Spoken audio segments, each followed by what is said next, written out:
Bismillah. Assalamualaikum warahmatullahi wabarakatuh.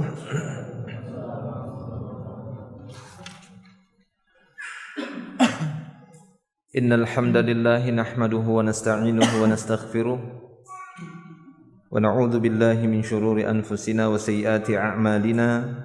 Man yahdihillahu fala mudilla lahu wa man yudlil fala hadiyalah. Ashhadu an la ilaha illallah wahdahu la syarika lah wa ashhadu anna Muhammadan abduhu wa rasuluh. Allahumma salli wa sallim ala Rasulillah nabiyina Muhammadin sallallahu alaihi wasallam wa ala alihi wa ashabihi wa man tabi'ahum bi ihsanin ila yaumiddin, amma ba'd. Ma'asyiral muslimin wal muslimat rahimani wa rahimakumullah. Alhamdulillah, kita bersyukur kepada Allah Subhanahu wa taala. Pada malam hari ini kita dapat berkumpul kembali dan berjumpa di majelis ilmu yang mulia ini. Kita akan lanjutkan kajian kita dari pembahasan dari kitab Mawsu'atul Manahi Asy-Syar'iyyah atau ensiklopedia larangan menurut Al-Quran dan As-Sunnah. Pembahasan kita masuk di poin ke-8 atau nomor 8, Tsaminah, Babu Tahrimil Kahanati wa Ityanil Kuhani wa Tasdiqihim. Ini beliau menyebutkan satu pembahasan di nomor ke-8 tentang haramnya praktek perdukunan, mendatanginya dan membenarkan perkataannya.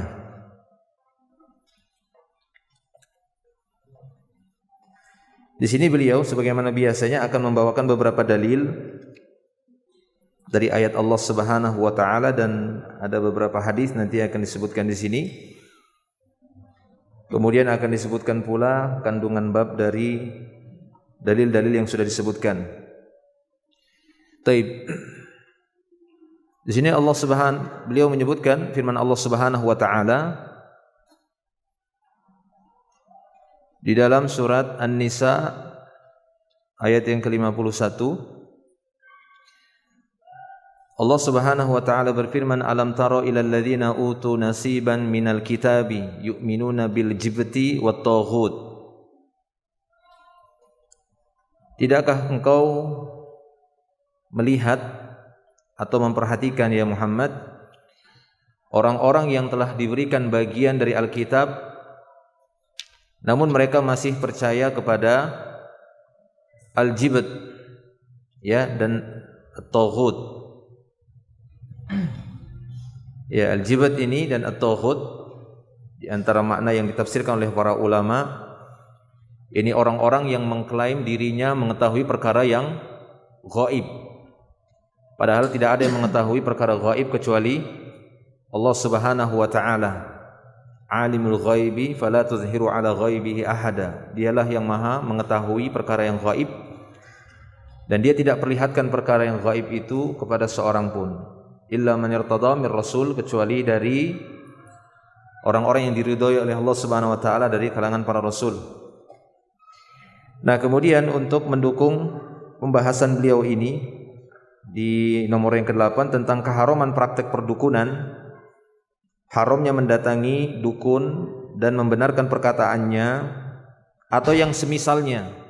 Mungkin penamaannya berubah dengan nama yang lain tapi hakikatnya sama. Dari perbuatan orang-orang yang menganggap bahwasanya mereka mengetahui dan menyatakan mengklaim mereka mengetahui perkara yang gaib, dari penamaan-penamaan terbaru. Dalam beberapa hadis tidak hanya kahin tapi juga masuk kepada bagian masuk kepada makna arraf, yang disebutkan arraf, romal ya, tukang ramal, arraf, dan ini misalnya atau sahir dan yang semisalnya. Kalau di Indonesia mungkin dukun, sebagian menggunakan kalimat dukun ini untuk orang yang membantu melahirkan, dukun beranak.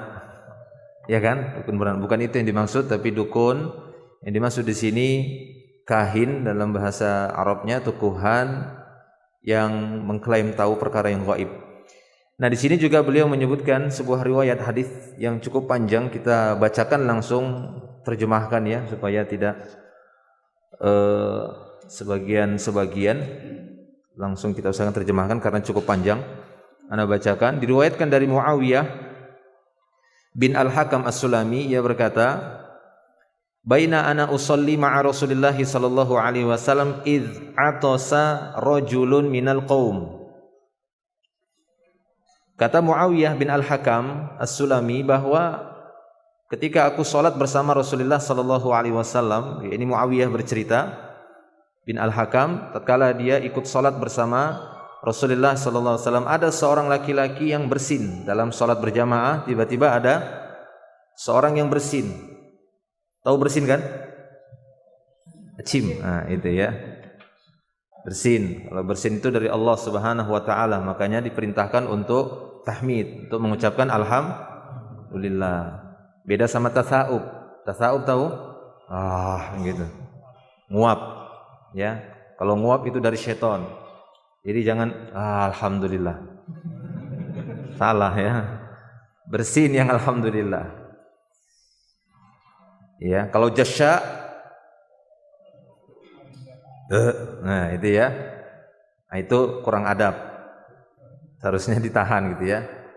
Kufa jasya agak ketat, tahan sendawanya. Nah, jadi jangan alhamdulillah gitu ya. Kebiasaan kita semuanya alhamdulillah. Alhamdulillah, alhamdulillah. Bersin diam aja. Taib. Jadi ketika sholat, kata Muawiyah, aku sholat bersama Rasulullah SAW, tiba-tiba ada seorang laki-laki bersin. Faqultu, maka aku pun berkata, kata Muawiyah, yarhamukallah. Dia doakan orang yang bersin tadi.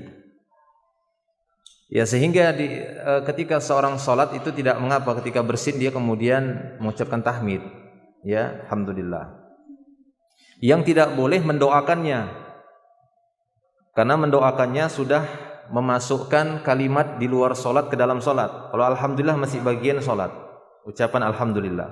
Jadi kalau yarhamukallah itu mukhatabnya dia sudah bicara sama orang. Yarhamuka, ka itu anta maknanya. Semoga Allah merahmatimu ya. Nah, kan gitu. Berarti dia dianggap sudah bicara, dan ini membatalkan solat. Bicara sama orang batalkan solat, karena solat itu bicara sama Allah. Jelas ya? Solat itu sedang berbicara kepada Allah Subhanahu wa taala. Maka itu kesalahan orang ini atau sahabat ini Muawiyah, ya. Yarhamukallah kata dia. Dia doakan, semoga Allah merahmatimu ya. Untung yang didoakan enggak. Udah ngobrol berdua itu. Cuma kan dia tidak tahu, dia baru masuk Islam. Nah, selanjutnya faromanil qaumu bi absarihim. Roma melemparkan absar pandangan, ya. Faromanil qaum, orang-orang pun melemparkan pandangannya kepadaku, melototin. Gitu ya. Apa ini sebulan gitu. Qultu, maka aku pun mengatakan, wa sukla ummayyah, duhai malangnya ibuku. Masya'nukum, kata dia. Apa kalian? Apa katanya dia gitu. Kok lihat-lihat apa katanya, kan gitu ya. Masya'nukum tanzuruna ilayya. Apa lihat-lihat? Apa kamu? Kan gitu-gitu ya. Kalau kita orang balik gimana? Apa kamu? Apa lihat-lihat? Gitu ya. Nah, dia gitu. Masya'nukum. Masa tanzurun ilayya? Nah, apa urusan kalian kok lihat-lihat saya? Kenapa? Ya itu batal kan salatnya? Aslinya ya batal salatnya itu. Cuma dia enggak tahu dia. Nah, tanzuruna ilayya, dia katakan begitu. Masya'nukum tanzuruna ilayya. Apa urusan kalian lihat-lihat saya? Faja'alu yadribuna bi aidihim ala afkhadhihim. Maka orang-orang pun memukulkan tangannya di pahanya. Nah, gitu ya. Dalam riwayat lain dijelaskan beliau menasihati sahabat yang lain dengan mengatakan tepukan itu adalah untuk perempuan. Ketika menegur dalam sholat, tepukan untuk perempuan. Hendaklah kalian mengucapkan tasbih, subhanallah, harusnya begitu. Ya, tatkala tadi dia ngomong masya'nukum man tanzuruna ilayya, apa kalian? Maka kita boleh subhanallah gitu. Untuk mengingatkan dia. Enggak ngerti juga subhanallah. Gitu kalau enggak ngerti lagi dia kan. Enggak ngerti lagi dia subhanallah, Allahu akbar sekalian. Ngobrol sudah salat itu. Iya, dalam riwayat disebutkan. Jadi dia melarang, enggak boleh tepukan itu untuk perempuan. Ya, para sahabat waktu tepuk-tepuk paha gini. Untuk mengingatkan ini yang ngomong ini Muawiyah. Jelas ya? Yadribuna bi aidihim ala afkhadhihim. Fakhid. Ya. Falamma ra'aituhum yusammitunani lakinnani sakattu. Ketika aku melihat mereka itu memberikan isyarat kepadaku untuk membuatku diam, aku pun paham, oh disuruh diam kali ya. Gitu ya. Nah, gitu. Supaya dia diam maksudnya. Tapi mereka ngasih isyarat paha dipukulin. Falamma shalla Rasulullah sallallahu alaihi wasallam, ketika Rasulullah sallallahu alaihi wasallam selesai salat, fa bi abi huwa wa ummi ma ra'aitu mu'alliman qablahu wala ba'dahu ahsana ta'liman minhu. Maka setelah Rasulullah sallallahu alaihi wasallam selesai salat, ayah dan ibuku sebagai tebusannya, belum pernah aku melihat seorang muallim, seorang guru, seorang pengajar sebelumnya dan setelahnya yang lebih baik cara mengajarnya dibandingkan beliau. Jadi benar-benar taklim yang beliau berikan, pendidikan dan cara menyampaikan yang beliau sampaikan itu benar-benar diakui oleh sahabat. Ahsanu ta'liman, ya, sebaik-baik taklim. Cara mengajar beliau itu paling bagus. Fa wallahi ma kaharani wala darabani wala syatamani. Demi Allah, beliau tidak menghardikku, enggak memukulku, tidak mencelaku. Oh, beda kalau kita. Kamu tadi yang salat ribut ya. Gitu ya. Gitu ya. Harus lagi salat ribut-ribut enggak gitu. Tidak, beliau tidak begitu. Wallahi ma kaharani wala darabani wala syatamani. Itulah Rasulullah kita, itu Rasul kita ya, Nabi sallallahu alaihi wasallam. Allahumma shalli wa sallim alaihi. Baik. Beliau hanya mengatakan qala inna hadhihi shalah la yasluhu fiha syai'un min kalamin nas. Beliau hanya mengatakan kepadanya, sesungguhnya salat ini tidaklah layak, tidak pantas di dalamnya ada sesuatu dari ucapan manusia. Ya, innama huwa tasbih wa takbir wa qiraatul Quran. Sesungguhnya di dalam salat ini adalah ucapan tasbih, takbir dan bacaan Al-Qur'an.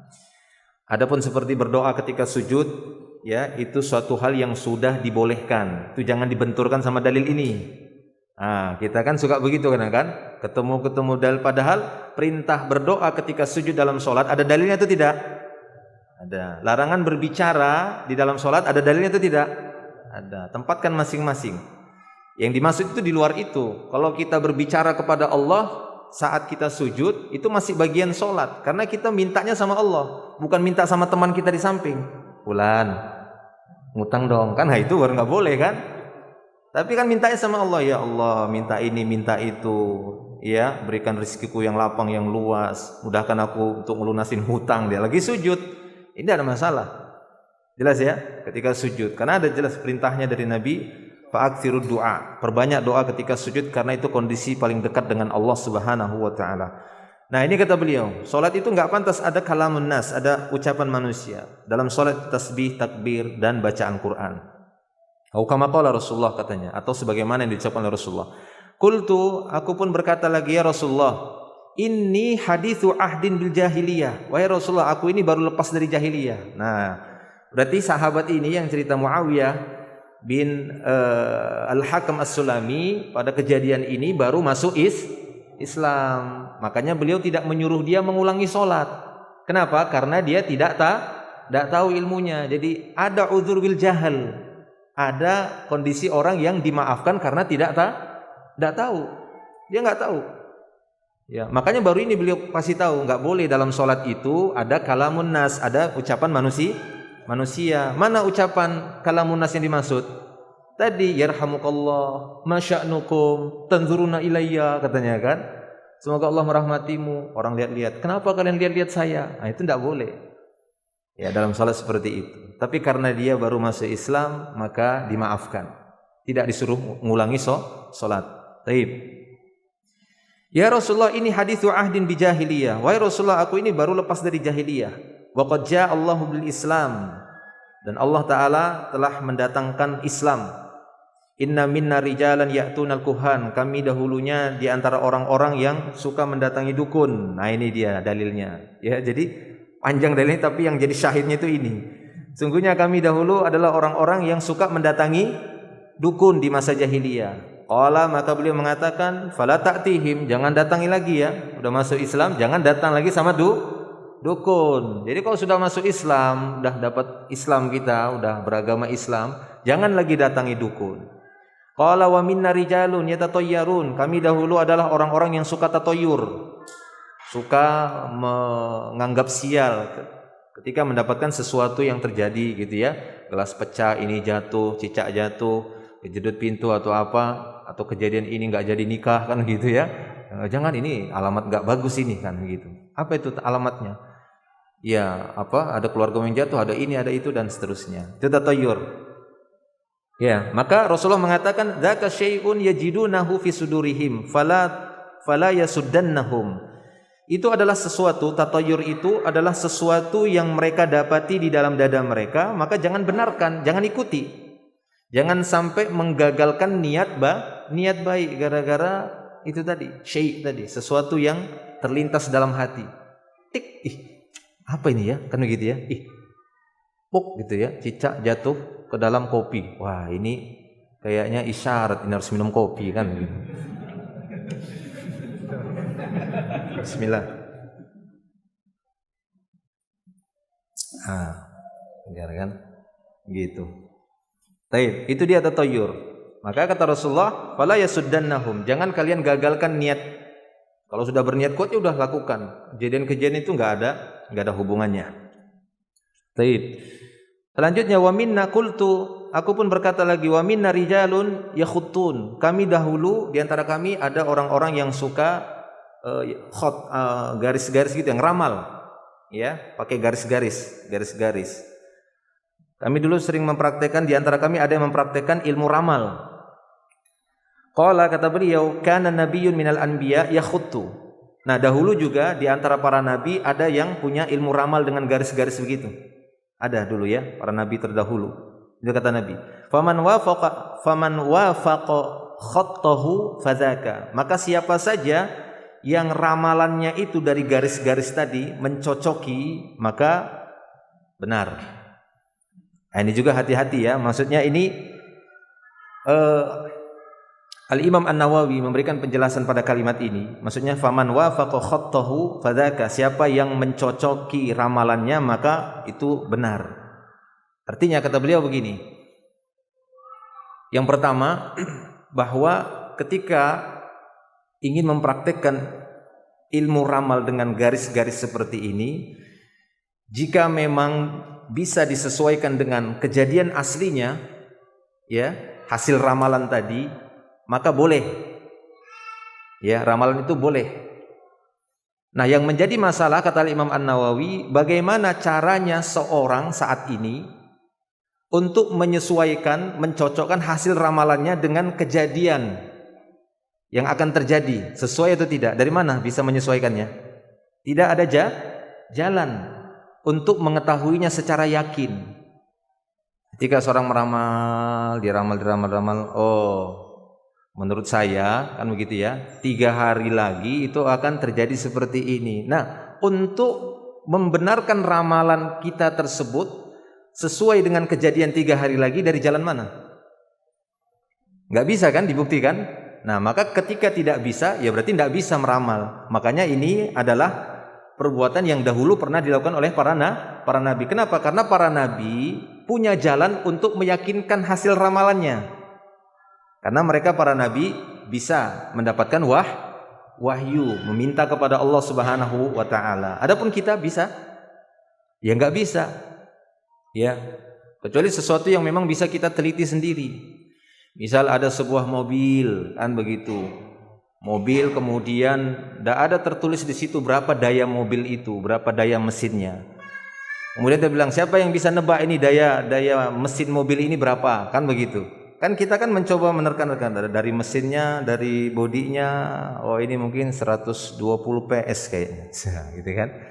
120 PS atau HP lah gitu istilahnya ya, horsepower. Nah, kan itu. Kemudian kan bisa kita buktikan dengan melihat mesinnya kan gitu ya, lihat mesinnya. Oh iya, benar, segini kekuatannya. Ini kan bisa dibuktikan secara yakin. Nah, kalau ramalan ini kan tidak bisa.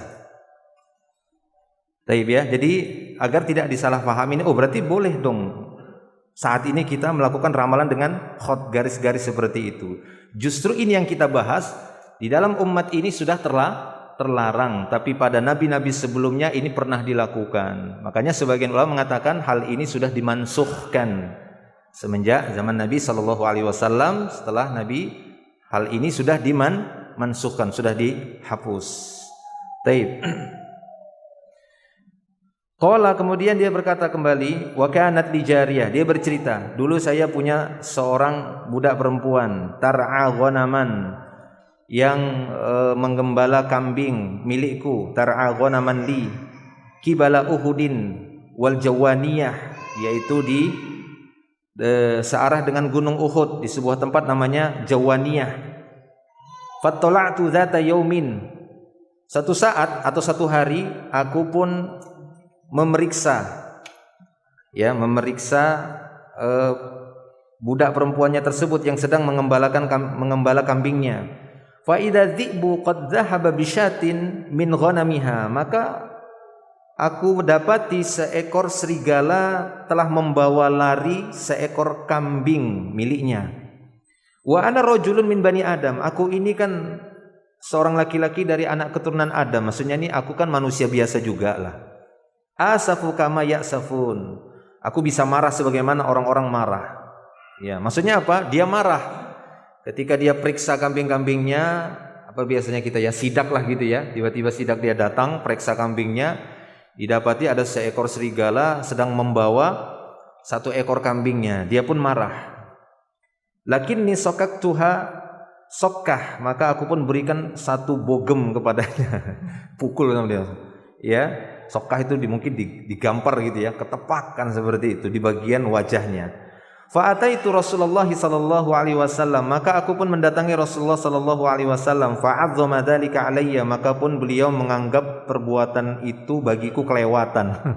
Ya, keterlaluan kamu. Kenapa digampar? Budak perempuannya udah capek-capek dia jagai kambingmu hanya gara-gara satu ekor kambingmu dibawa lari oleh serigala. Qultu ya Rasulullah afala u'tiquha, maka aku katakan wahai Rasulullah, gimana, apakah aku merdekakan saja budak perempuan ini?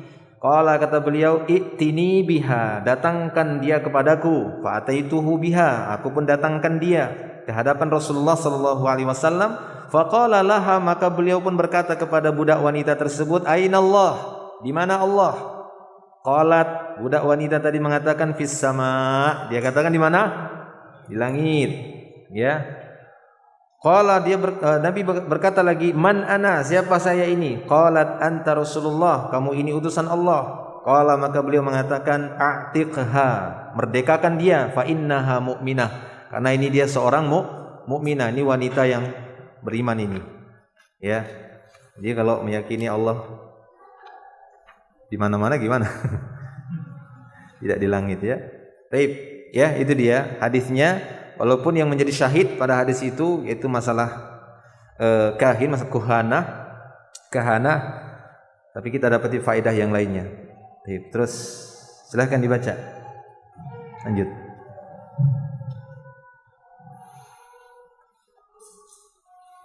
Diriwayatkan dari Sofiyah binti Abi Ubaid radhiyallahu anha dari salah seorang istri Nabi sallallahu alaihi wasallam, dari Nabi sallallahu alaihi wasallam bahwa beliau bersabda, man ata arrafan fasa'alahu an syai'in lam tuqbal lahu salatun arba'ina lailatan.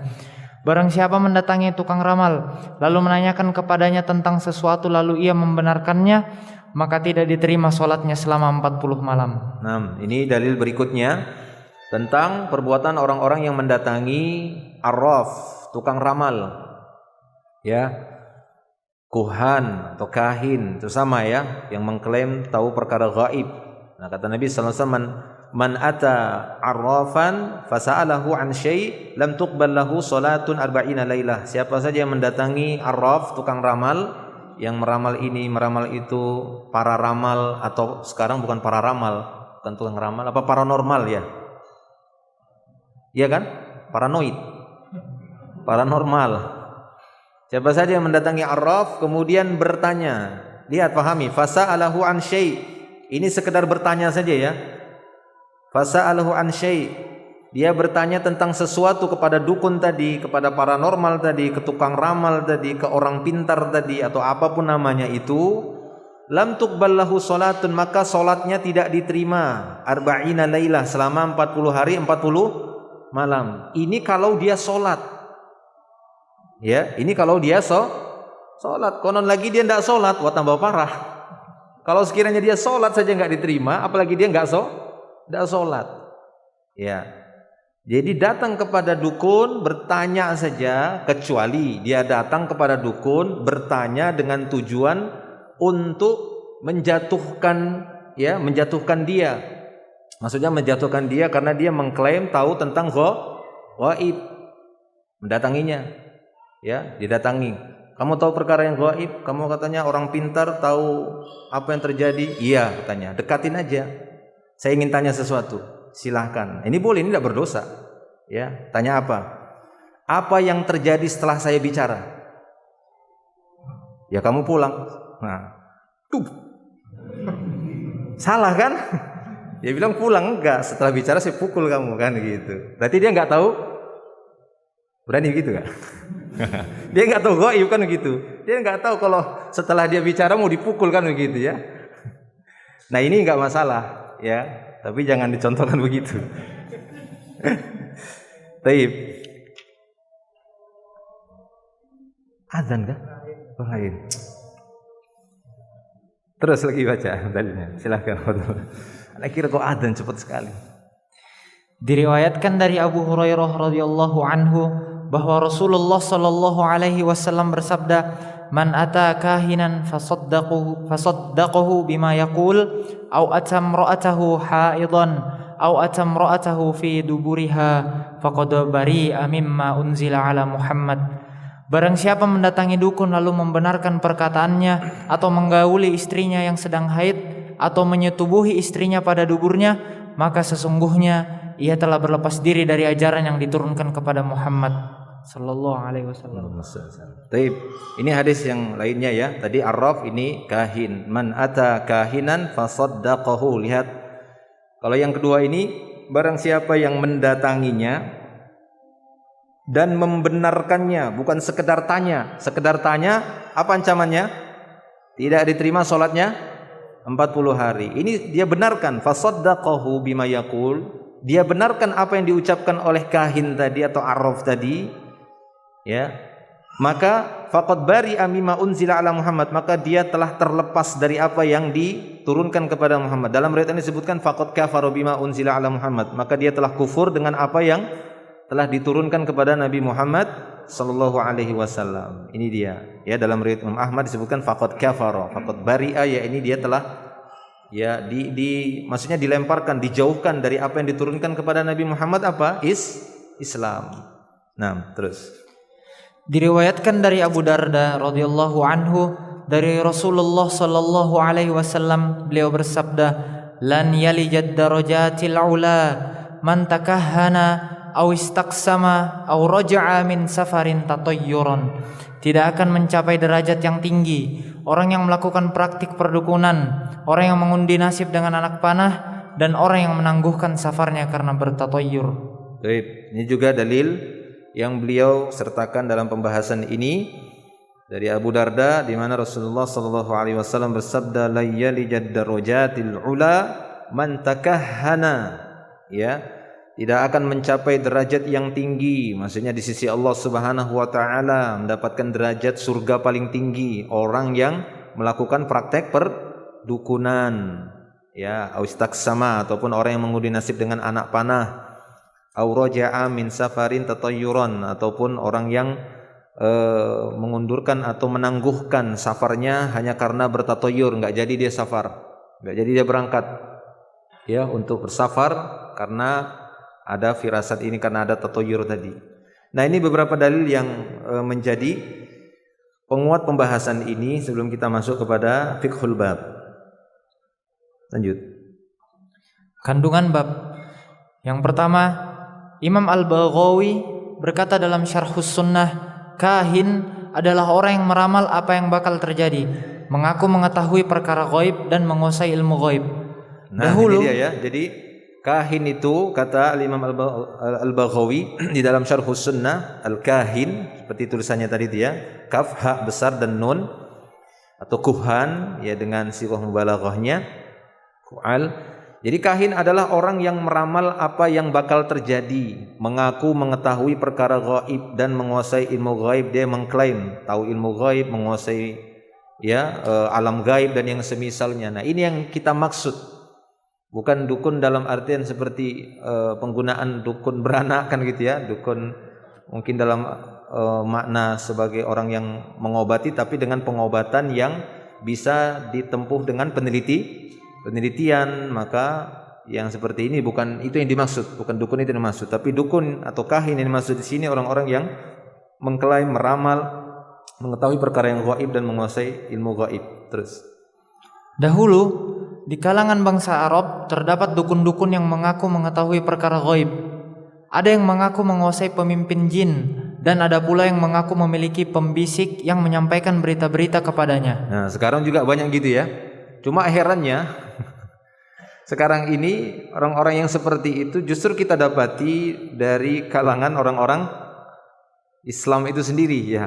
Masih kita tanya apa agamanya, Islam. Nah, ini sangat kita sayangkan. Padahal itu adalah kebiasaan masa jahiliyah dulu ya, di mana mereka mengaku bahwasanya mereka menguasai pimpinan jin, punya banyak jin, punya peliharaan jin kan begitu. Atau setidaknya terkadang sebagian kaum muslimin tertipu dengan tokoh-tokoh dukun seperti ini dengan mengatakan, oh jin kita beda. Bedanya apa? Jin muslim. Ya, jin muslim ya.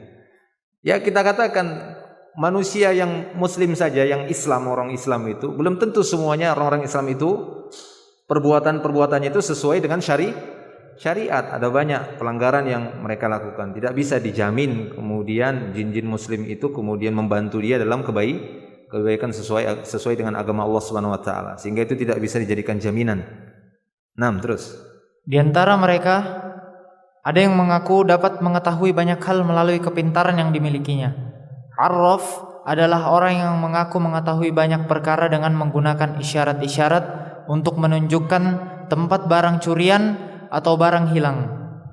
Misalnya, ada wanita yang berzina, lalu orang-orang bertanya kepadanya, siapakah yang berzina dengannya? Lalu ia memberitahu mereka, dan beberapa perkara sejenis. Di antara mereka ada yang menyebut ahli nujum itu dukun. Nah, ini dia penyebutan yang semakna dengan dukun, kahin, arraf. Cuma arraf ini biasanya dia meramal itu dengan menggunakan tanda-tanda, garis-garis ya, atau apakah seperti itu. Dengan ini banyak tingkah lakunya gitu ya. Banyak ciri-cirinya. Nah, sebagian juga ada yang mengatakan ahli nujum itu dukun. Ya, ini orang-orang yang membaca nasib orang lain, membaca perkara-perkara gaib yang belum terjadi dengan melihat bintang-bintang. Ya, dengan melihat bintang-bintang, bintang ini, bintang itu dan semisalnya, kemudian dia ramal jodohnya, ya, bagaimana rezekinya, nanti bagaimana, bahkan sampai kepada oh jodohmu itu agak pendek gitu ya. Ya, kemudian jodohmu itu nanti bakalan agak ini dan itu, dan bisa dia sebutkan ciri-cirinya, meramal seperti itu dengan melihat bintang-bintang. Nah, ini dukun juga namanya. Nah, terus Muallif katakan termasuk perkara yang diharamkan adalah meramal dengan melempar kerikil. Nah, ini salah satu jenis ya bentuk-bentuk meramal ya. Ada banyak bentuk-bentuknya, diantaranya dengan cara melempar kerikil. Nanti lempar kerikil ini nanti apa kan begitu ya? Lempar kerikil ini, atau di kerikilnya memang dikasih tanda tulisan-tulisan. Nanti banyak gitu kerikil ada tulisan, diambil satu, oh kamu berarti gini. Coba kamu ambil satu kerikil itu, dibaca kerikilnya. Oh kerikilnya ini menunjukkan kamu itu nanti usahanya itu harusnya ya berkaitan dengan usaha yang agak cair-cair lah gitu ya. Ya nanti kamu pikirkan sendirilah apa cair-cair. Sekalinya ya usaha apa sepsi tank itu loh, sedot itu kan, nah, lumayan kan. Ya seperti itu, pakai kerikil. Terus ilmu astrologi, yakni ilmu nujum atau perbintangan. Nah, di antara cara dukun itu ya itu dengan tadi ya ilmu nujum ataupun perbintangan, ilmu astrologi. Cuma untuk ilmu astrologi ini atau ilmu perbintangan yang dimaksud di sini jika dengan ilmu astrologi atau ilmu perbintangan kemudian mengambil haknya Allah dalam masalah menebak nasib manusia, meramal nasib manusia, perkara-perkara yang belum terjadi dengan ilmu perbintangan. Sekiranya ilmu perbintangan itu yang dimaksud hanya untuk mengetahui arah, maka ini enggak masalah. Bagaimana disebutkan dalam surat An-Nahl itu ya, wa alamatin wa bin najmi hum yahtadun. Dan Allah Ta'ala menciptakan tanda-tanda dan dengan bintang mereka mendapatkan petunjuk. Jadi ada memang bintang-bintang itu dia memang arahnya ke sana kan begitu. Arahnya ke sana sehingga bisa menentukan arah kiblat. Sehingga bisa menentukan arah ketika kita di malam hari enggak tahu mana barat, mana timur, mana selatan, dengan bintang tadi kita mengetahuinya. Ini enggak ada masalah. Tapi kalau dengan ilmu bintang tadi bisa menebak jodoh orang, rezekinya, kapan dia meninggalnya gitu ya. Atau perkara-perkara gaib yang lainnya yang itu merupakan hak Allah Subhanahu wa taala, ini tidak boleh. Jelas ya? Nah, seperti itu. Nah, sebagian para ulama membenci dengan melihat bintang-bintang kemudian meramal fusul. Fusul itu musim-musim. Nah, kan kadang bisa gitu ya, ada yang melihat kalau sudah bintang yang jenis seperti ini biasanya sudah mendekati musim ini, musim itu. Karena pengalaman yang sudah bertahun-tahun. Nah, sebagian ulama membolehkan, tapi sebagian membencinya, tidak mengatakan itu kepada kesyirikan. Ya, jelas ya. Tapi kalau sudah sampai kepada perkara gaib dengan ilmu perbintangan itu yang dilarang. Nah, terus ilmu ramal dengan melihat garis tangan. Nah, ini juga dari masa jahiliyah. Meramal dengan melihat garis-garis tangan. Ya. Tapi ini ada saat ini namanya apa itu ya? Pernah saya bahas juga itu. GMP, Genetic Mapping Program, ya, fingerprint test. Jadi melihat genetik seorang anak misalnya, kan begitu ya, dilihat ini. Nah, nanti dilihat dia kemiripannya ke bapak atau mama. Tujuannya apa? Supaya bisa mengetahui tabiatnya. Nah, ini nggak ada masalah.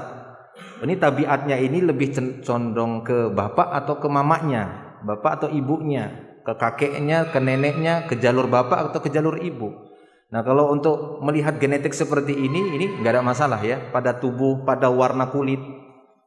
Ya, dilihat ini wajahnya bapak emaknya itu putih, kok ini belang-belang. Kemana ini? Kan begitu. Dilihat ke kakeknya. Nah, ini tidak ada masalah. Bahkan itu pernah ada yang protes kan, seorang di masa Rasulullah itu ketika dia datang kepada Rasulullah, ya Rasulullah, saya dilahirkan seorang anak tapi aswad, hitam gitu ya. Saya dan istri saya putih. Maka Rasul mengatakan, kamu punya unta? Punya. Apa warnanya? Ya, merah kata dia. Adakah di antara anaknya yang apa warna anak-anaknya? Keabu-abuan katanya. Loh, kok bisa begitu? Maka kata dia, nazahul irq, yaitu proses genetik. Nah, anakmu juga. Anakmu juga proses genetik, ya. Nah, maka itu ya, mungkin bukan ke bapak ibunya tapi larinya kemana? Ke paman-pamannya, ke anunya.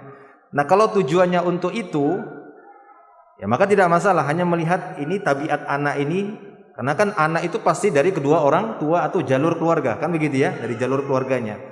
Supaya mereka lebih mudah mendidik anak tadi. Oh, memang anak ini lebih kepada bapaknya ini ya baperan misalnya.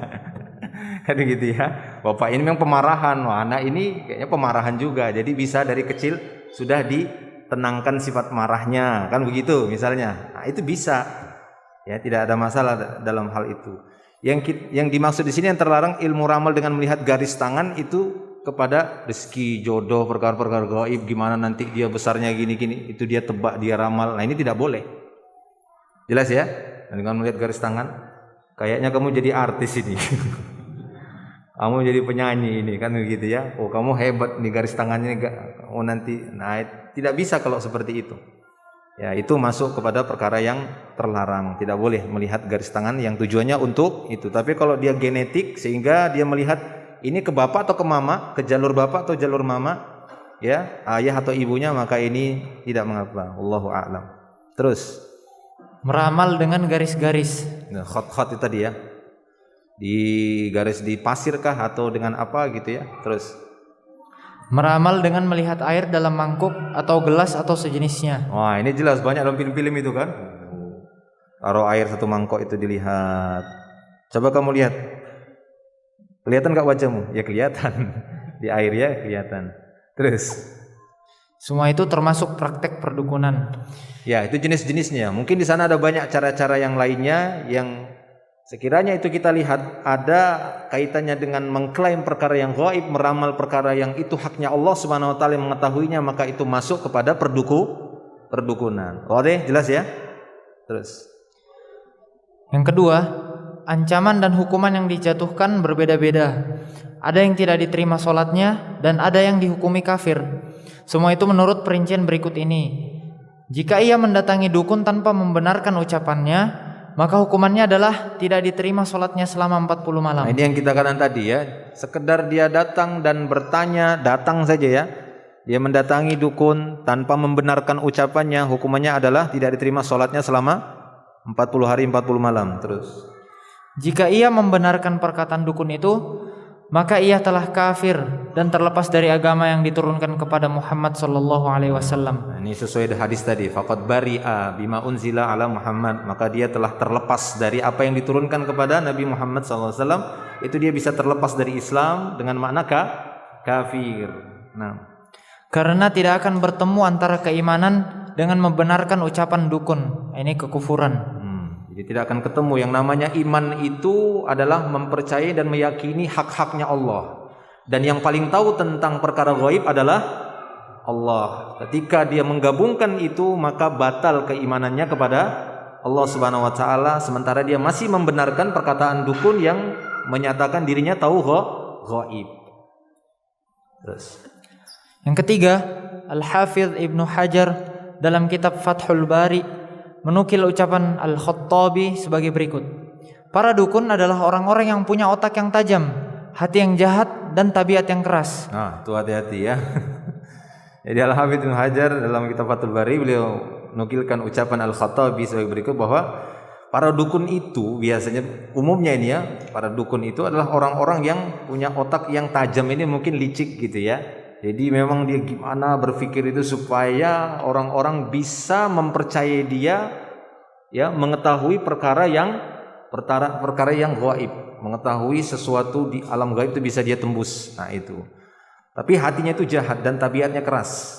Nah, syaitan suka berteman dengan mereka karena memiliki kesamaan dalam perkara-perkara tersebut. Nah, jadi setan memang suka berteman dengan orang-orang seperti ini. Orang-orang yang otaknya itu tajam, licik, hatinya jahat, dan tabiatnya keras. Nah, syaitan suka berteman dengannya, sehingga dia datang membisik-bisikkan dan menawarkan bantuan kepada dukun-dukun seperti itu. Nah, dan syaitan juga membantu mereka dengan penuh sedaya upayanya. Pada zaman jahiliyah dahulu, para dukun banyak tersebar di kalangan bangsa Arab karena terputusnya ajaran Nabi di tengah mereka. Ada beberapa jenis perdukunan. Nah, jadi di zaman jahiliyah dahulu, sebelum diutusnya Nabi Shallallahu Alaihi Wasallam ke tengah-tengah mereka, praktek perdukunan itu banyak sekali.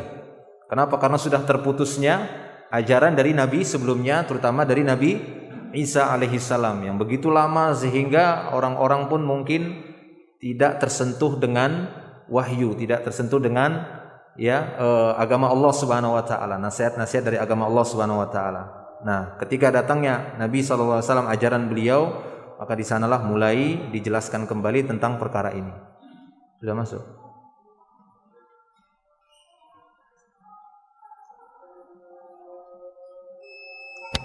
Ya, kita istirahat ya, kita salat Isya dulu, nanti habis salat Isya langsung kita lanjutkan insyaallah. Akhiru da'wana alhamdulillah. Assalamualaikum warahmatullahi wabarakatuh. Bismillah. Alhamdulillah wassalatu wassalamu ala Rasulillah wa ala alihi wa ashabihi wa man tabi'ahum bi ihsanin ila yaumiddin, amma ba'd. Kita lanjutkan kembali bahasan kita di poin ke-8 atau nomor ke-8 dari larangan ataupun keharuman praktek perdukunan, mendatanginya atau sampai membenarkan dukun dan yang semisalnya. Kita sudah masuk di kandungan bab ke-3 ya, nomor 3. Silahkan lanjutkan. Berkata muallif, ada beberapa jenis perdukunan. Di antaranya, yang pertama, berita-berita yang diterima dari jin. Jin-jin itu naik ke langit dan saling bertindihan satu sama lain sehingga mencapai ke langit yang paling atas. Di situ mereka dapat mendengar perkataan Allah, lalu yang paling atas menyampaikan kepada yang di bawah, begitu seterusnya, sehingga sampai ke telinga dukun. Lalu ia menambah-nambahinya. Setelah datang Islam dan Al-Quran diturunkan, langit-langit pun dijaga dari penyusupan syaitan. Disiagakan panah-panah api untuk menjaganya. Lalu berita-berita langit yang mereka curi itu baru bisa disampaikan oleh syaitan yang di atas kepada syaitan yang di bawah selama mereka tidak terkena panah api tersebut.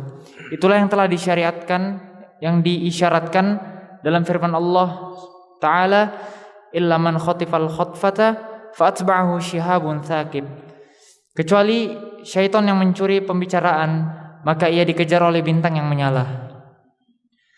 Berita-berita yang disampaikan para dukun sebelum datangnya Islam banyak sekali yang sesuai dengan kenyataan. Adapun setelah munculnya Islam sangat jarang sekali, bahkan hampir-hampir tidak ada yang sesuai dengan kenyataan. Alhamdulillah. Ya, jadi beliau menjelaskan di sini di kandungan bab nomor 3 tentang beberapa jenis perdukunan yang telah terjadi ya sepanjang zaman dari informasi-informasi yang ada, terutama dari Al-Quran dan hadis. Yang pertama kata beliau bahwa berita-berita yang diterima dari jin, ya ini bentuk perdukunan dari berita-berita yang diterima dari jin, para syayatin, ya syayatinul jin. Jin-jin itu naik ke langit dan saling bertindihan, seperti yang diceritakan dalam beberapa hadis dari Sufyan bin Uyainah ketika dia menceritakan hadis Nabi sallallahu alaihi wasallam bagaimana jin itu mencuri berita ke langit, karena di antara jenis jin itu ada yang yatiruna fil hawa, mereka bisa terbang di udara. Ya, bagaimana Rasulullah mengatakan al jinnu salah satu asnaf, jin itu ada 3 jenis kata beliau. Sinfun lahum ajnihah yatiruna biha fil hawa. Ada jenis memang jin yang mereka punya ajnihah, sayap, yang dengan itu mereka bisa terbang ke udara. Ya, makanya ada kalau yang minta bantuan jin bisa terbang dia kan. Nah, itu diangkat diterbangkan sama jin, bisa terbang dia. Nyeberangi laut kan gitu ya, nyeberang ini. Enak gitu, enggak pakai tiket pesawat. Ya, jadi jin-jin itu naik ke langit dan saling bertindihan. Kata Sufyan bin Uyainah ketika dia menceritakan hadis bagaimana jin itu mencuri berita di langit, bertindihan sambil dia mengisyaratkan dengan tangan kanannya. Ya, isyaratkan telapak tangan kanannya, kemudian dia balik begini. Jadi bertindihan seperti ini, bersusun sampai ke langit. Ya, yang paling atas nanti yang berhasil mencuri berita dari langit, dia kabarkan di bawah, dia kabarkan. Nah, itu nanti ada yang dilontar dengan syihab, bola api. Kan begitu ya. Kalau sekiranya berita yang berhasil mereka sadap, mustami'us sam'i namanya, ya, mustariqus sam'i, penyadap berita. Ketika dia berhasil yang paling atas mendapatkan berita dari langit tadi, satu kalimat, mungkin kejadian bahwasanya si fulan itu nanti akan begini, akan terjadi kejadian seperti ini di daerah ini, kan begitu ya, dapat kecuri. Ya, kemudian dia sampaikan kepada setan yang di bawahnya. Nah, dilontar bola api. Jika mengenainya fayuhrikuhu, maka ini akan terbakar. Daks, maka berita terputus. Enggak sampai ke bawah, enggak sempat dia ngabarkan kepada yang di bawah. Ya, tapi terkadang berita itu sudah dia sampaikan kepada yang di bawahnya, setan yang di bawahnya, baru dia kena syihab, terbakar. Karena disebutkan dalam hadis fayuhrikuhu. Syihab itu kalau sudah mengenai setan tersebut terbakar mereka. Lihat betapa mereka mempertaruhkan kehidupannya, mempertaruhkan nyawanya untuk menyesatkan manusia. Karena nanti cuma satu berita aja yang lolos, sama si dukun, si ramal tadi, arraf atau kahin tadi, dia campur dengan mi'atu kadzbah. Dicampur dengan 100 kebohongan. Satu yang kebetulan memang yang dicuri berita tadi, oh betul hebatnya Rof ini gitu ya, paranormal ini, tapi yang 99-nya dusta. Jadi begitu dia. Kadang beritanya udah lewat baru kena, ya kadang belum sudah kena, terbakar. Nah, seperti itu. Jadi Sufyan waktu itu mengisyaratkan begini katanya, sampai dia bertindih sampai langit. Tapi sampai langit ini bukan langit ke-7 ya. Karena dia nggak bisa sampai langit ke-7, wah bisa Sidratul Muntaha nanti. Tapi sampai ke langit dunia yang terdekat dengan dunia. Disebutkan dalam hadis itu kan dalam riwayat Imam Muslim itu pernah diceritakan oleh Abdullah bin Abbas. Abdullah bin Abbas pernah cerita suatu malam Rasulullah SAW pernah duduk-duduk bersama sebagian sahabatnya dari kalangan Ansor. Malam hari duduk-duduk. Ya, maka tiba-tiba rumiya bin najmi. Tiba-tiba ada seperti najm, ya, bintang kan gitu ya. Fastanaro, seperti bintang berapi. Bintang apa kita bilang? Bintang berekor, meteor garden. Sering aja dengar begitu. Ya. Jadi tiba-tiba pas waktu malam beliau kumpul gitu ngobrol sama sahabat Ansor, tiba-tiba ada bintang berapi begitu. Cung. Pernah gak lihat begitu? Cung gitu. Maka beliau tanya kepada sahabat-sahabatnya, "Madza kuntum taquluna fil jahiliyah?" Ya, idza rumiya bi misli hadza. Apa yang kalian katakan di masa jahiliyah ketika terjadi semisal ini, yaitu ada bintang berapi gitu melesat. Cus. Apa kira-kira? Apa yang antum ucapkan kira-kira keyakinan antum ketika antum mendapati bintang seperti itu? Pernah nggak dapat sebelumnya? Ada bintang berekor ya namanya ya, bintang berekor, ada bilang meteor, nah seperti itu. Pernah lihat gak seperti itu? Kira-kira yang antum dengar sewaktu ya sebelum ini nanti saya beritahu. Apa keyakinan kita atau apa yang kita ucapkan tentang itu? Ada apa? Berdoa, apa lagi ya? Ada jodoh, ada apa? Banyaklah gitu ya keyakinan. Nah, begitulah yang ditanyakan oleh Rasulullah sallallahu alaihi wasallam kepada sahabatnya. Ya, "Madza kuntum taquluna fil jahiliyah?" Ya, idza rumiya bimithli hada, jika memang terjadi seperti ini, ada bintang yang dilempar seperti itu, ada bintang terbang gitu ya, meteor ataupun bola api seperti itu. Maka para sahabat pun mengatakan waktu itu Allah wa rasuluhu a'lam, Allah dan Rasul yang lebih mengetahui. Kunna naqulu, kami dahulu mengatakan ketika terjadi seperti ini, yakni wulida lailah rajulun azim au mata rajulun azim. Dulu di masa jahiliyah kalau terjadi seperti ini maka kami akan katakan, oh ada seorang yang mulia terlahir malam ini. Nah itu kata mereka. Atau setidaknya mereka mengatakan ada yang meninggal kali ini. Ada rajulun azim. Ya, di muka bumi ini ada orang yang mulia, orang yang agung sudah meninggal dunia. Jadi itu keyakinan di masa jahiliyah ketika melihat meteor tadi, ya, kelihatan bintang berapi seperti itu. Maka kata Nabi sallallahu alaihi wasallam, la, kata beliau, bukan. Bukan karena limauti ahadin wala li hayatihi, bukan karena kematian seorang ataupun bukan karena kehidupan seorang, bukan karena kelahiran seorang, tidak sama sekali.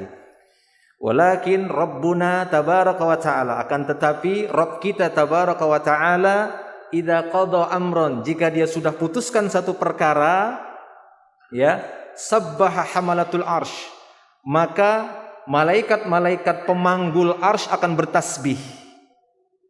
Tsumma sabbaha ahlus sama alladziina yalunahum, kemudian penduduk-penduduk langit yang di bawahnya juga akan ikut bertasbih. Jadi ketika Allah Ta'ala sudah putuskan satu perkara, hari ini kejadian begini, ya, diturunkan keputusannya oleh Allah Ta'ala, maka bertasbih hamalatul arsh, pemanggul arshnya Allah bertasbih.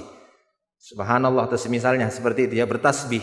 Kemudian dikabarkan lagi kepada malaikat yang di langit ke-7 bertasbih, langit ke-6 bertasbih, ahlus sama maksudnya penduduk langit dari kalangan malaikat.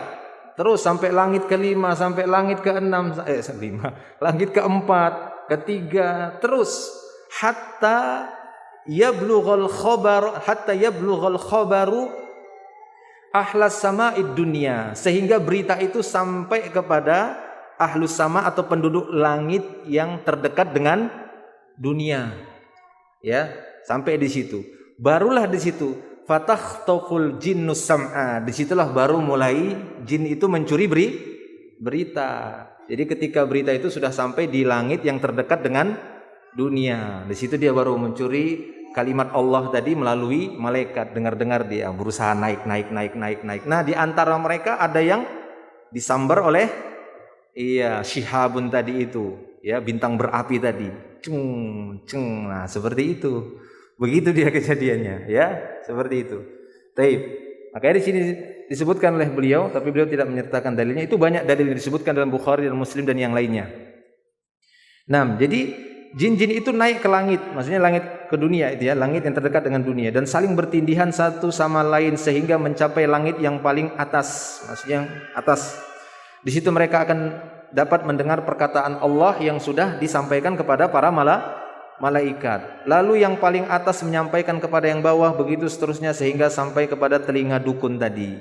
Lalu ia menambah-nambahinya. Nah, disebutkan ketika ada satu berita yang lolos tadi, ya, ada satu berita yang lolos, mungkin sudah keburu sampai di bawahnya, baru kena yang atasnya, tapi berita terus, gitu ya, terus sampai dia kepada dukun, langsung cepat dia gerakannya itu, sampai kepada jin yang paling bawah, langsung dia datangi dukunnya, dia kabarkan.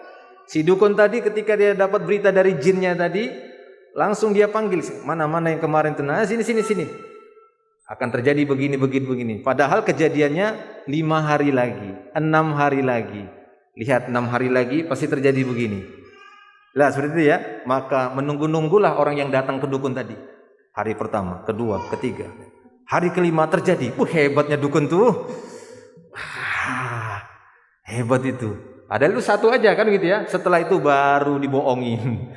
Ya, setelah itu baru dibohongin. Dia campur 100 dusta. Makanya kata Rasulullah, ketika dia dapat satu, fayakdzibu biha mi'ata katsbah. Dengan satu berita tadi, dia campurkan, dia tambahi sampai 100 kedustaan. Ya, hanya satu percaya, kemudian yang lainnya itu dusta. Nah, seperti itu ya. Nah, ya, sehingga dia sampai ke telinga dukun, lalu ia menambah-nambahinya. Setelah datang Islam dan Al-Quran diturunkan, langit-langit pun dijaga dari penyusupan seton-seton itu. Jadi dahulunya memang agak terbuka, bebas. Jin-jin itu mencuri berita karena belum terlalu ketat penjagaannya. Makanya kan dalam surah Al-Jin itu disebutkan, wa anna lamasna samaa fawajadnaha muliat harosan syadidan ya syuhuba. Dan ketika kami menyentuh langit, maksudnya naik ke atas langit, kami dapati di sana sudah ada harosan, ya, dipenuhi, muliat, ya, penuh, mamlu'ah, dipenuhi dengan haris, penjaga-penjaga yang syadid, yang memang jaga ketat, ya, rosada, yang mengawasi. Kemudian ayat selanjutnya Allah mengatakan, wa anna kunna naq'udu minha maq'ida lis-sam'. Ya, dulu kami di langit itu masih dibolehkan, masih dapat maq'id. Maq'id itu jamak dari maq'ad, ya, tempat-tempat nongkrong duduk. Jadi bisa dapat tempat mereka untuk nyadap berita dulu gitu ya. Tapi ayat setelahnya, famay yastami' al-an, ya, maka sekarang yaitu setelah diutusnya Nabi Muhammad sallallahu alaihi wasallam, udah lebih dipersempit, udah ketat penjagaannya. Adapun sekarang, faman yastami'il ana yajid lahu shihaban rasada. Nah, sekarang udah enggak bisa seperti dulu. Enggak bisa kita maqaid, enggak punya lagi tempat nongkrong lagi, ya, tempat khusus untuk nyadap berita, untuk curi berita itu udah enggak ada. Sekarang sudah, ya, siapa yang ingin mencuri berita akan dilempar dengan syihab, bola api yang akan membakarnya. Seperti itu. Nah, ya, setelah datang Islam dan Al-Quran diturunkan, langit-langit pun dijaga dari penyusupan seton-seton, disiagakan panah-panah bola api untuk menjaganya. Lalu berita-berita langit yang mereka curi itu baru bisa disampaikan oleh seton yang di atas kepada seton yang di bawah selama mereka tidak terkena panah api tersebut. Ya, itulah yang disebutkan juga dalam firman Allah Ta'ala dalam surah As-Saffat, ya, illa man khatifal khatfah fa'atba'ahu shihaban sakib, ya, shihabun sakibun. Berita-berita yang disampaikan para dukun sebelum datangnya Islam banyak sekali yang sesuai dengan kenyataan, karena masih dibiarkan waktu itu, tidak terlalu ketat penjagaannya. Tapi setelah Islam datang, munculnya Islam setelah diutusnya Nabi Muhammad SAW, itu sudah sangat jarang sekali, bahkan hampir-hampir tidak ada yang sesuai dengan kenyataan. Walhamdulillah. Bukan tidak ada, tapi sudah sedikit kecil kemungkinan mereka bisa mencuri berita dari langit itu. Kalaupun ada, ya, sesekali, tidak seperti sebelumnya. Dan itu pun tetap mereka campur adukkan dengan kebohongan demi kebohongan. Baik, itu dia bentuk perdukunan pertama yang banyak terjadi terutama di masa dahulu, di masa jahiliyah. Terus kedua, berita-berita gaib yang disampaikan jin kepada orang yang loyal dan tunduk kepadanya, yaitu berita-berita yang biasanya tidak diketahui oleh manusia atau berita-berita yang hanya bisa diketahui setelah disaksikan dari dekat. ya, jadi bentuk perdukunan yang kedua yakni berita-berita gaib yang disampaikan jin kepada orang yang memang sangat loyal dan tunduk kepada jin tersebut. Seperti dalam surat jin kan disebutkan wa annahu kana rijalun minal ins ya'udzuna birijalin minal jinni fazaduhum rahaqa. Ya, mereka hanya menambahkan ziyadah, mereka hanya menambahkan kesesatan saja. Ada di antara manusia, sekelompok orang dari manusia, ya'udzuna birijalin minal jin, minta bantuan kepada sekelompok ya kalangan dari jin. Jadi ada yang mereka minta bantuan kepada jin, padahal jin tersebut hanyalah menambah kesesatan, rohaqa. Nah, jadi mereka dapatkan berita-berita gaib tadi dari bantuan jin tadi yang mereka ya, yaitu berita-berita yang biasanya tidak diketahui oleh manusia. Misalnya jin tersebut karena kan kecepatannya bisa sampai ke tempat-tempat yang jauh, yang itu tidak dicapai oleh orang yang loyal, yang memang sudah dekat sama dia, jadi pembantunya, khodimnya kan begitu, yang loyal dengannya. Kemudian dia sampaikan, oh di sana ada kejadian ini. Kemudian dia sampaikan kepada dukun tadi, dia ceritakan kepada orang yang datang, di sana ada terjadi begini. Oh, kok tahu dukun nih? Ya lihat saja nanti, kalau kamu nanti dapat berita dari negeri seberang, kan begitu ya, dari kampung seberang, ada kejadian seperti ini. Sampai kepadanya 2 hari lagi, 3 hari, sampaikan, oh ada kejadian ini di kampung seberang. Wah betul dukun itu ya, gitu ya. Kenapa? Karena dia sudah minta bantuan jin tadi yang sudah loyal kepadanya. Nah, berita-berita yang kejadian yang sangat jauh diberitakannya, ya, atau berita-berita yang hanya bisa diketahui kalau disaksikan secara langsung. Ya, kalau sekarang kan mungkin agak kalah juga dukunnya, karena sekarang sudah bisa live. Iya kan? Jika dukunnya mengatakan bahwasanya oh kejadian di tempat ini, di negeri ini yang mungkin kita harus naik pesawat 9 jam, tinggal telepon temannya, coba kamu videokan nanti. Oh enggak ada katanya gitu kan, live dulu, coba live dulu tempat ini, enggak bisa. Terus Ketiga, berita yang disampaikan berdasarkan perakiraan, dugaan dan persangkaan. Memang Allah mengaruniai sebagian orang kemampuan dalam hal ini, namun kebanyakan dugaan tersebut bohong belaka. Iya, jadi kadang ada orang yang suka ya berfirasat, kalau kita bilang ya, berfirasat, sehingga dia mendapatkan pada dirinya, dia tertipu dengan dirinya sendiri, beberapa firasat-firasatnya itu kebetulan betul. Ya, kebetulan benar, sehingga dia pun banyak menebak-nebak, orang pun percaya kepadanya. Ya, memang ada sebagian orang yang dikaruniai oleh Allah Subhanahu wa taala punya kemampuan ini. Bahkan di dalam Al-Qur'an disebutkan bahwasanya ada orang-orang ya mutawassimin. Ya, itu disebutkan dalam ayat itu, inna fi dzalika laayat lil mutawassimin. Para ulama menyebutkan al-mutawassim itu adalah orang yang membaca keadaan-keadaan. Tapi para ulama tafsir mengatakan di sini ada sebagian mengatakan firasat, ya. Nah, maksud firasat di sini lebih kepada orang-orang yang soleh. Itu firasatnya terhadap sebuah kejadian dari perbuatan munkar, kemaksiatan, ya, kemungkaran yang besar. Kemudian dia pun berfirasat ini bisa bakal kejadian bahaya, bisa begini kalau ini nggak dihentikan, ya, nggak didengar nasihatnya, benar terjadi, kan gitu ya, terjadi kerusakan seperti itu. Nah, kalau firasat dari orang-orang soleh yang seperti ini, yang bertakwa kepada Allah Subhanahu Wa Taala, maka ini masih bisa kita terima. Kadang ada Allah Taala berikan orang seperti itu, tapi jarang lah. Namun kebanyakan dugaan tersebut bohong belaka, ya. Jadi ada yang seperti itu, bentuk perdukunannya karena berdasarkan dia kira-kira, duga-duga, tapi banyak tepatnya gitu ya, kebetulan, wah pas gitu, pas, sehingga dia pun berusaha untuk meramal-ramal perbuatan manusia. Padahal itu kebanyakannya adalah dugaan yang bohong belaka. Nah, terus keempat, berita-berita yang disampaikan merupakan hasil dari percobaan dan kebiasaan. Biasanya berita itu berdasarkan pengalaman yang sudah terjadi sebelumnya. Bentuk seperti ini hampir sama seperti sihir. Sebagian orang menggunakan ilmu-ilmu ramal seperti zajr, torq, dan ilmu nujum. Menurut syariat Islam semua itu tercela. Baik. Itu bisa dilihat di dalam catatan kaki ya. Apa itu zajr?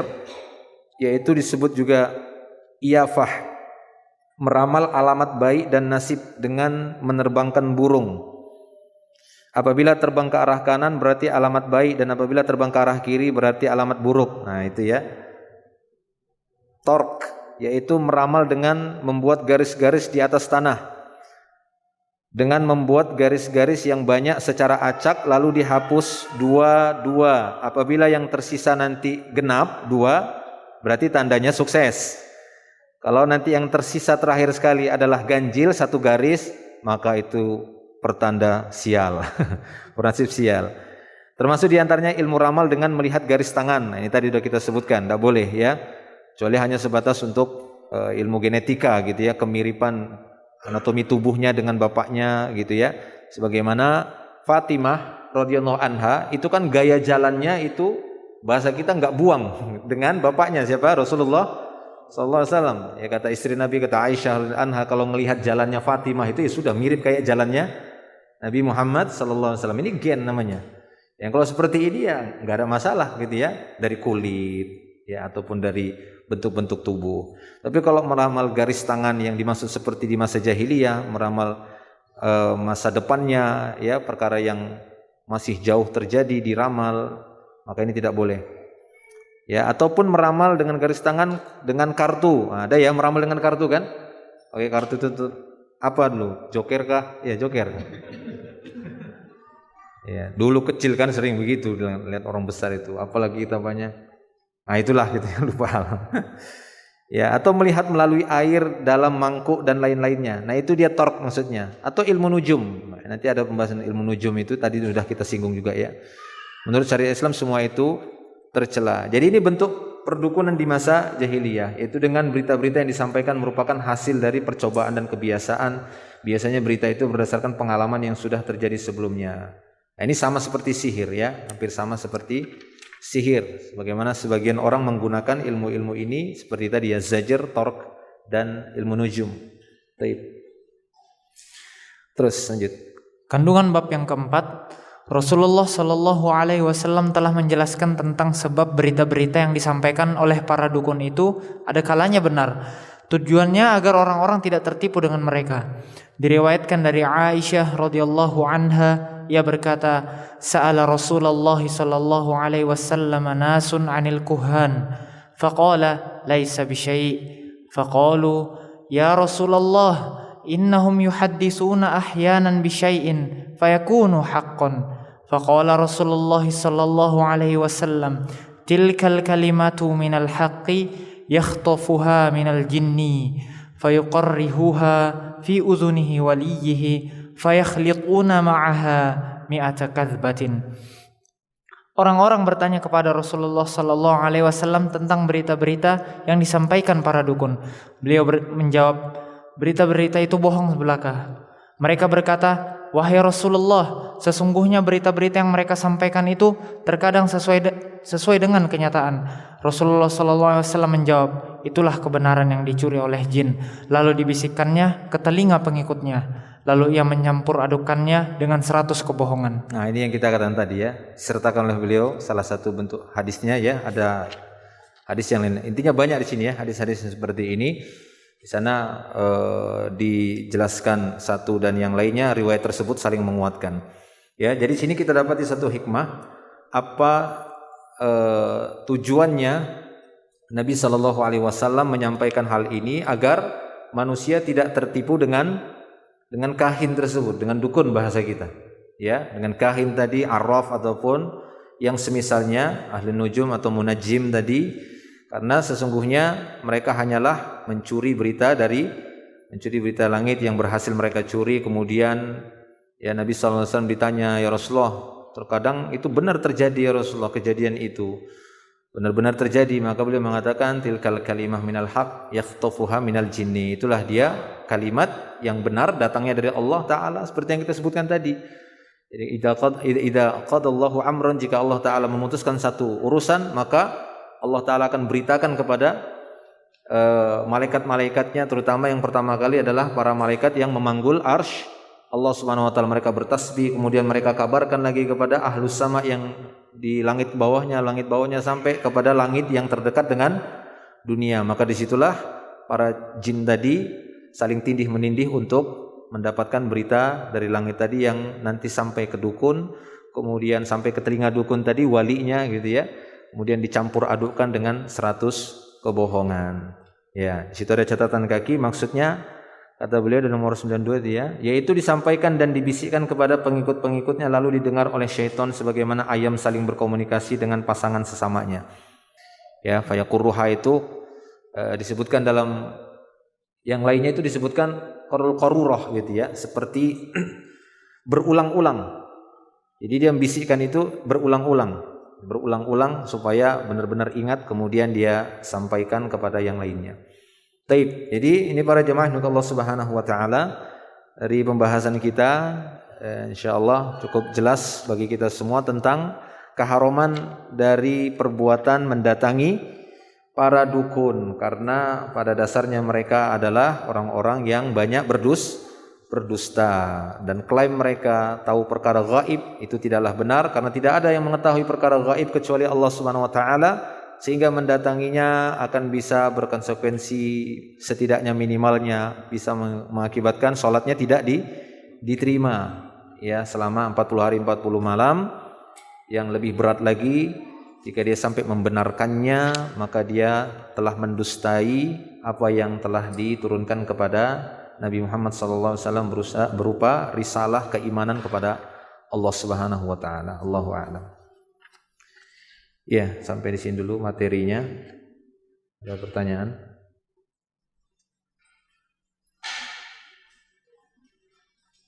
Ini hadiah ya? Ya, ini yang ini. Ada yang siap bertanya? Oh, kok bertanya? Ditanya untuk mendapatkan hadiah yang syaratnya masih sama, yang belum punya. Yang menjawab yang belum punya buku. Ya, siap-siap ditanya sebelum saya.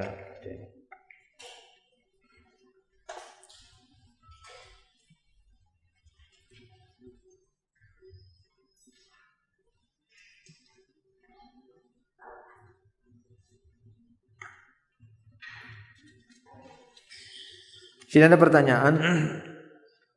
Assalamualaikum. Waalaikumsalam. Ana mau bertanya, jika ada seorang yang katanya punya karomah dan beliau katanya hanya meminta kepada Allah dan membantu orang yang benar-benar butuh, bolehkah kita minta tolong kepada orang seperti ini? Tidak boleh. Ya, tidak boleh. Kalau sekiranya ada orang seperti ini, dia mengatakan dia punya karomah, ini orang sombong. Iya kan? Orang sombong. Kan kata Allah Ta'ala dalam surah Al-Hujurat apa? Inna akramakum indallah atqakum. Yang paling tinggi karomahnya di antara kalian di sisi Allah yang paling bertakwa. Boleh enggak kita mengatakan saya paling bertakwa? Saya paling bagus karomahnya, saya paling bertakwa. Boleh atau tidak? Tidak boleh. Ya, fala tuzakku anfusakum huwa a'lamu bimanittaqa. Jangan kalian merasa diri kalian paling suci. Dia yang paling tahu siapa yang paling bertakwa. Jadi mengklaim dirinya punya karomah berarti menyatakan dia paling bertakwa. Sehingga kalau ada orang yang menyatakan dia punya karomah, ya jangan datangi orang seperti ini. Karena ini orang yang ujub, menampakkan ujubnya. Ya, menampakkan ujubnya. Padahal ujub itu pada asalnya adalah sesuatu yang tersembunyi di dalam dada. Merasa paling besar kan gitu ya. Merasa paling berjasa, merasa paling bertakwa. Awalnya itu kan tersimpan di sini. Itu aja sudah masalah. Apalagi dia iklankan. Saya punya karomah. Waduh. Ya, jadi kalau ada orang seperti itu jangan datangi. Katanya dia punya karomah. Kalau dia mengatakan dia punya karomah, jangan datangi. Katanya hanya meminta kepada Allah. Ya semua sama, antum juga minta kepada Allah. Bisa nggak setiap kita minta kepada Allah?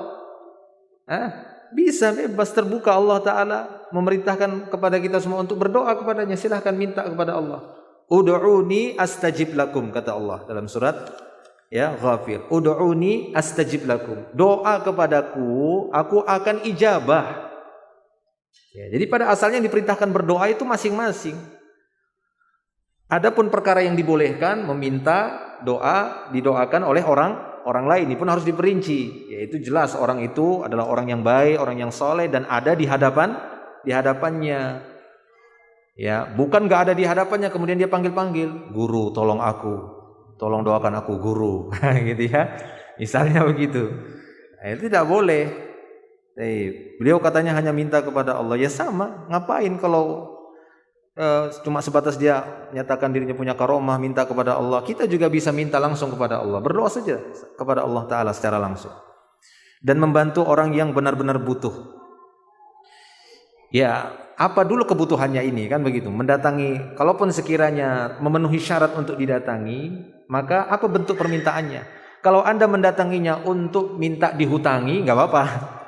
Ya kan? Nggak apa-apa. Tapi kalau Anda mendatangi orang seperti ini, tujuannya untuk mengambil hak Allah Subhanahu wa Ta'ala dengan mengatakan, ini gimana ya? Rezeki saya ini coba ditebak dulu lah. Setahun ini bagaimana, kan begitu. Bisa diintip-intip enggak, kan begitu. Bisa dilihat dikit aja gitu supaya tenang hatiku ini setahun ini usahaku gimana. Nah, ini kan tidak boleh seperti itu. Ya, ini sama saja mendatangi orang yang mengklaim menyatakan dirinya tahu perkara ghaib. Ini sama saja mendatangi dukun juga. Ya. Jadi bolehkah kita minta tolong kepada orang seperti ini? Tidak boleh, kecuali minta tolong kepada orang itu adalah jenis pertolongan yang orang lain juga bisa. Orang lain bisa. Seperti apa? Minta tolong angkatkan barang saya, kan gitu ya. Boleh atau tidak? Minta tolong carikan ini siapa yang mencuri barang saya. Boleh enggak datang ke polisi? Boleh atau tidak? Datang ke kantor polisi, Pak, motor saya dicuri, Pak, gitu kan. Oh iya, kita proses. Boleh nggak datang polisi begitu? Ya boleh lah. Ya silahkan.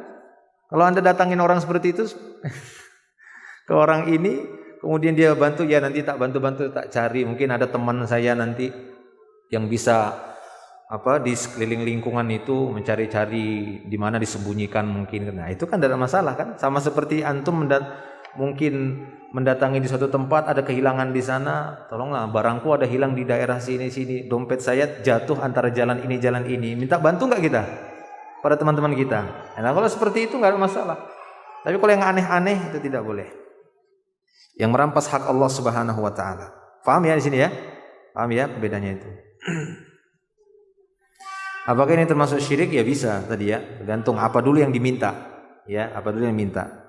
Tapi kalau sudah seperti yang kita katakan tadi, kalau dia sudah menyatakan bahwasanya dia punya karomah, punya perkara yang gaib, dia dekat sama ini ada, itu tidak usah didatangi.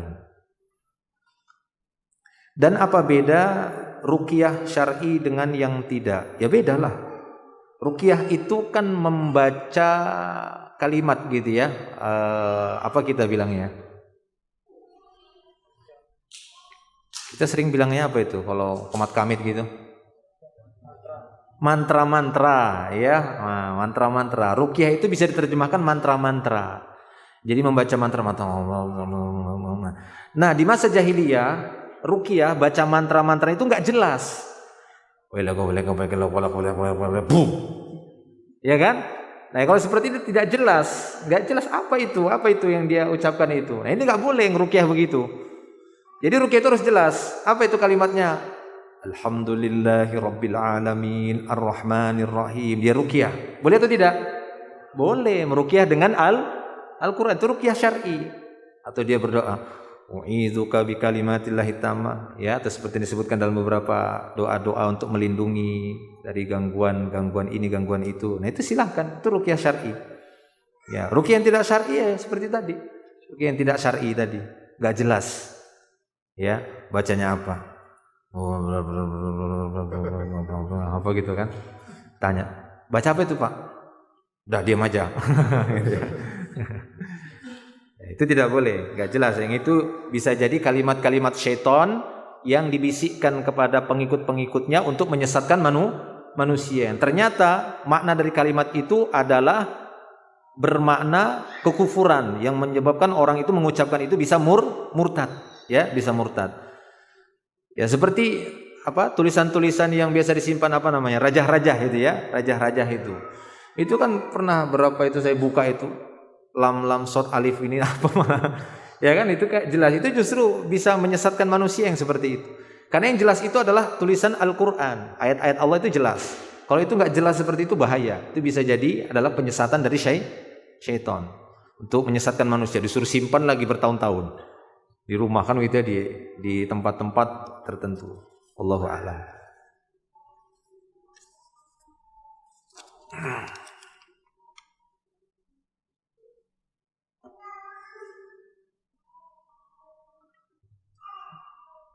Waduh, tulisannya ini bagus sekali sampai nggak bisa dibaca.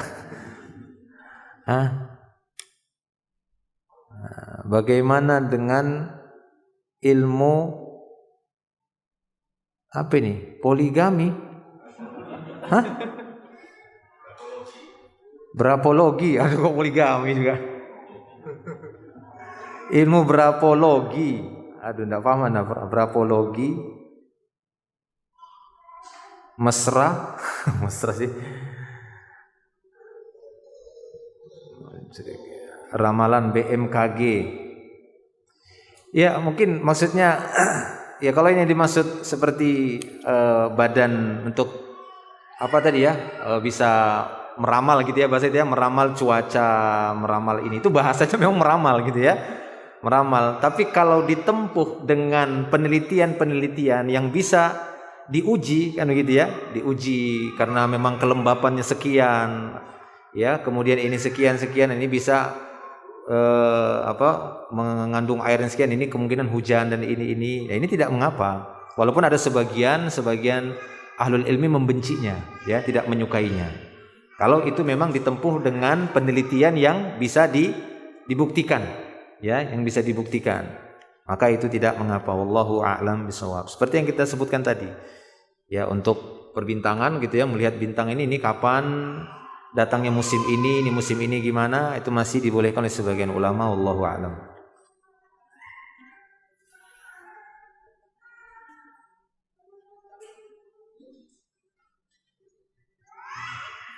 Assalamualaikum Ustaz, izin bertanya Ustaz. Waalaikumsalam warahmatullahi. Apa hukum kita datang ke tempat makan atau kafe jika di tempat tersebut ada simbol atau hiasan yang dipercaya dapat menolak keburukan? Atau juga semisal ada foto orang-orang soleh di tempat tersebut untuk mendatangkan keberkahan. Lah kalau antum sudah lapar banget, tidak bisa pindah lagi ke warung yang lain, makan aja lah sudah situ. Daripada jatuh di tengah jalan, ya makan situ seadanya, menjauh dari gambarnya, menjauh dari simbol-simbol itu. Beli kemudian makan di teras luarnya, makan sudah, ya kan. Tapi kalau bisa cari warung yang lain ya cari warung yang lain lah. Emang warung cuma satu, kafe cuma satu kan begitu. Ada banyak teman-teman tuh punya kafe, datangi kafe teman-teman. Tidak ada simbol-simbol aneh, tidak ada foto aneh juga di situ, ya, dan foto yang lainnya nggak ada. Insya Allah aman, selamat. Ya, cari yang selamat. Wallahu a'lam.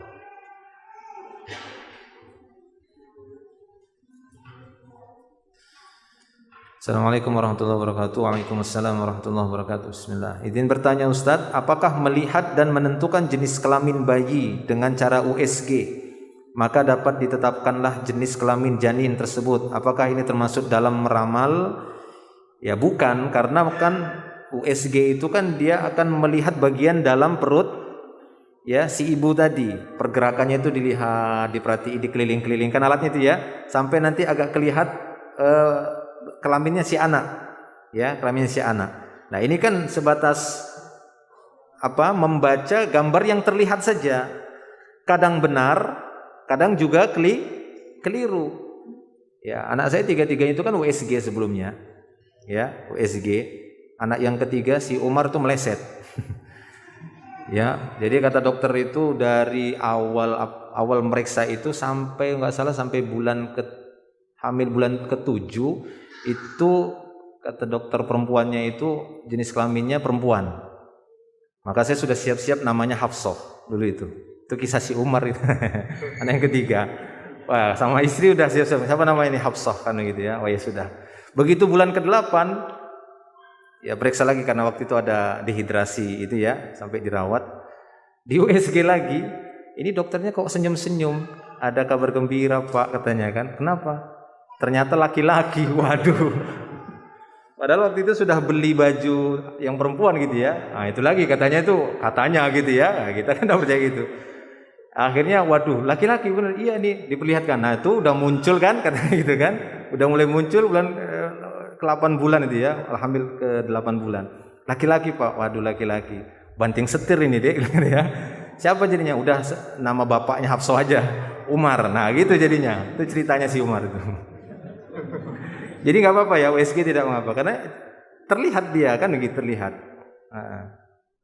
Wallahu a'lam. Cukup ya untuk jawab pertanyaannya. Sekarang jawablah pertanyaan saya. Siapa yang mau? Yang belum punya, Antum belum punya? Oh, belum punya. Atau siapa yang lain? Kasihan yang lain. Siap ya jawabnya ya. Pertanyaannya, sebutkan perbedaan, sisi perbedaannya saja antara kahin, arraf, dan munajjim.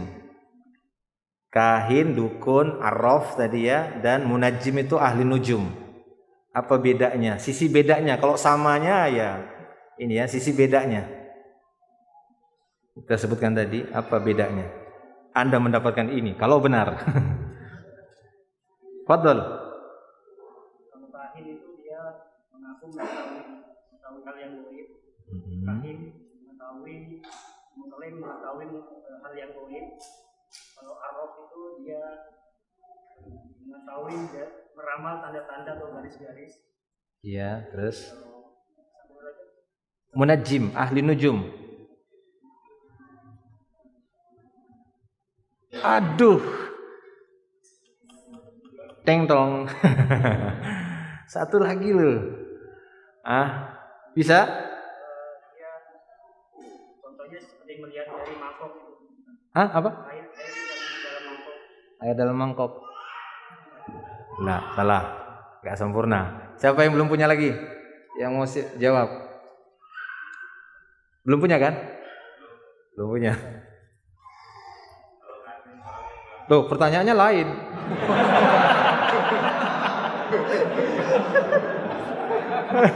Pertanyaannya lain, nah itu.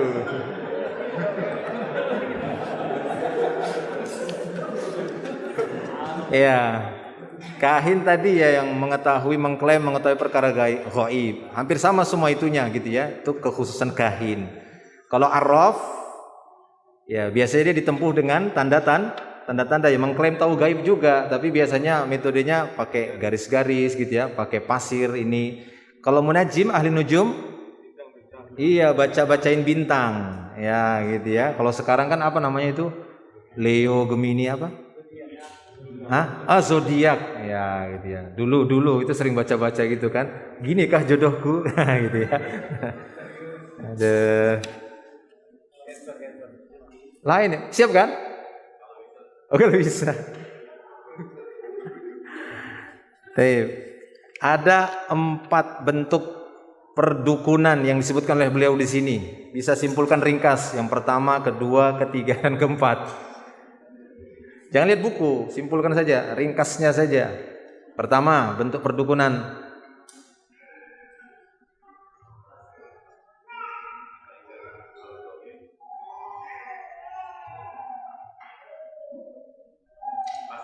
Pas Ustaz katanya. Siapa yang bisa membuat ringkasan 4? Belum punya bukunya ya? Belum punya. Sebutkan. Kuat suaranya.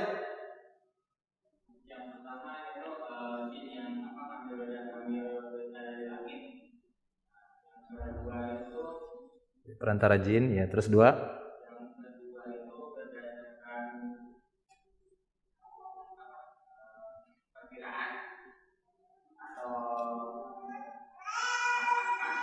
Ya.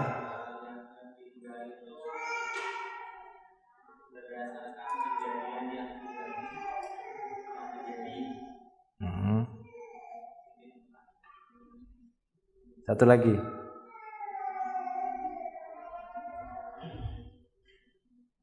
Ayo sayang loh kalau ana lemparkan dengan pertanyaan yang sama kepada yang lain, sisa satu loh perjuangan antum. Biar selesai di 8:30. Ya, dua. Ah ya.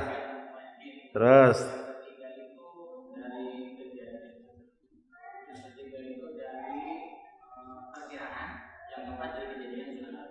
Ya, bisa mendekati insyaallah. Jadi 2 poin itu jin dua-duanya. Cuma yang satu melalui jin yang mencuri berita di langit. Yang kedua melalui jin juga yang dia suruh, dia mintain tolong untuk ke tempat-tempat yang memang nggak bisa dia jangkau kecuali harus dilihat langsung oleh jin tadi. Nah, itu kan orang nggak bisa. Yang ketiga tadi itu melalui perkiraan, melalui kejadian-kejadian kan begitu. Fadhal, insyaallah. Barakallahu fiik. Fadhal, silakan. Ya. Taib. Cukup ya insyaallah. Alhamdulillah.